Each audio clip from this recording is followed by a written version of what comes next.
সবাইকে উচ্চ মাধ্যমিক ইতিহাস ক্লাসে স্বাগত। আজকের এই ক্লাসে আলোচনা করব 2024 সালে উচ্চ মাধ্যমিকের যে এবিটি টেস্ট পেপার বেরোচ্ছে সেই টেস্ট পেপারে ইতিহাসের পেজ নাম্বার এসি 81 পেজের যে 16টি এসিকিউ কোশ্চেন আছে সেগুলি আলোচনা করব। 1.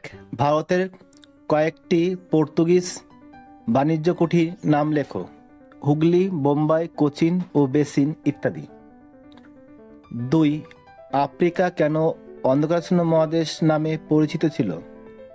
19 শতকের মধ্যভাগ পর্যন্ত ইউরোপবাসীর কাছে প্রায় সমগ্র আফ্রিকায় অজ্ঞাত ও অনাবিষ্কৃত ছিল, তাই আফ্রিকা অন্ধকারাচ্ছন্ন মহাদেশ নামে পরিচিত ছিল।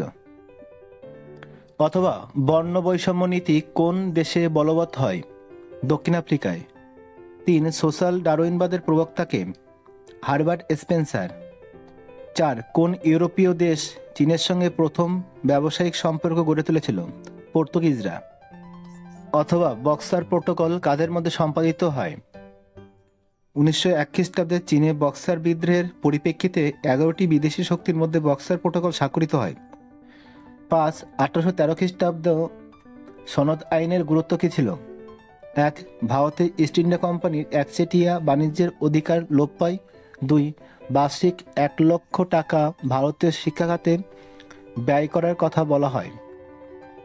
6. পাশ্চাত্য শিক্ষার চুয়ে পড়া নীতি কি? মেকলে বলেন, ভারতে উচ্চবিত্ত ও মধ্যবিত্তদের মধ্যে পাশ্চাত্য শিক্ষার বিস্তার হলে তা ক্রমে মধ্যবিত্তদের মাধ্যমে সাধারণ মানুষের মধ্যে ছড়িয়ে পড়বে। এই নীতি চুয়ে পড়া নীতি নামে পরিচিত। অথবা কোন গভর্নর জেনারেল অ্যাংলিসিস্ট ওরিয়েন্টালিস্ট বিতর্কের অবসান ঘটান? Lord William Bentinck. 7. Man making religion বা মানুষ গড়ার আদর্শে কে বিশ্বাসী ছিলেন? স্বামী বিবেকানন্দ। 8. 100 দিনের সংস্কার কি? 1895 খ্রিস্টাব্দে কাং ওয়াই নামে এক বুদ্ধিজীবী চীন সম্রাট কুয়াংসুকে চীনের সংস্কারের দাবিতে একটি স্মারকলিপি জমা দেন।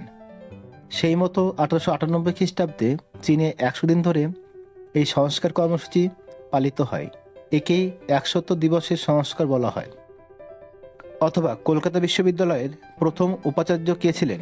Sir James William Colvile. 9. ভারতীয়রা সাইমন কমিশন বর্জন করেছিল কেন?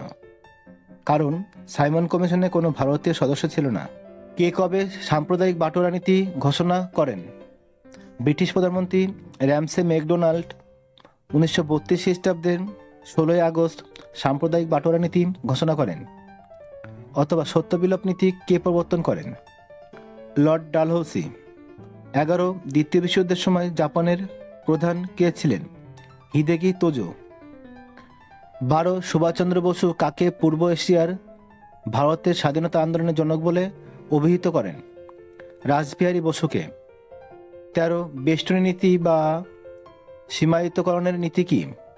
রাশিয়ার কর্মরত মার্কিন রাষ্ট্রদূত জর্জ এফ কেন্নান এক প্রবন্ধে সোভিয়েত রাশিয়ার আক্রমণাত্মক নীতি প্রতিহত করার এবং সোভিয়েত প্রভাবকে সীমাবদ্ধ করার যে নীতি পেশ করেন তা কেন্নানের বেষ্টনী নীতি নামে পরিচিত।